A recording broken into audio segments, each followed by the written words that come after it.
Good evening, friends. The new year is here, and with it, rebellion. Earlier today, a group of armed men stormed a federal building in Oregon. Beyond that, everything is speculation. Everything is spin. Were there 6 men or 150? Are their aims vicious or noble? Was this action symbolic, or did they intend an act of war? In the year 1919, armed men stormed a post office in Dublin, Ireland. Thusly began the Easter Rising.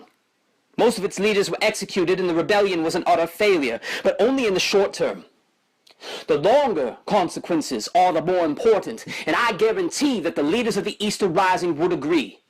Their example inspired the Revolutionary Republic, and their sacrifice to this day sings to us in heroic voice. We may not agree that the ranchers' complaints against the federal government are the most dire, or the most worthy of taking up arms. But we can, if nothing else, see in them an example. What does it matter whether they are fighting for their family members and neighbors, or whether they are fighting for the abstract concept of property rights? Are we not all American citizens, and all outraged by the overreach of the federal government? Listen. The enemy of my enemy is my friend.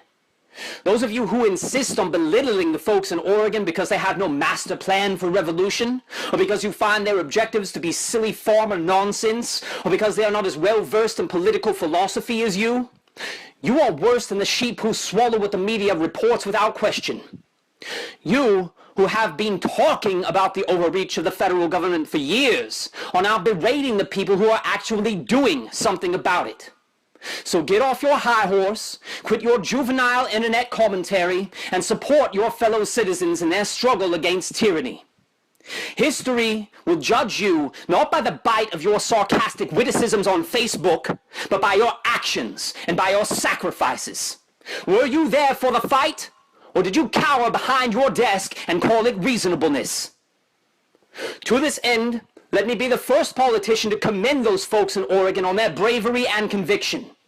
Whether victory or defeat is the outcome, the honor is in fighting against your oppressor. Those who are on the front lines nourish the cause in a way no others can, and in honor of them wrote Yeats. "Oh, words are lightly spoken," said Pierce to Connolly. "Maybe a breath of politic words has withered our rose tree, or maybe but a wind that blows across the bitter sea." "It needs to be but watered," James Connolly replied, "to make the green come out again and spread on every side, and shake the blossom from the bud to be the garden's pride."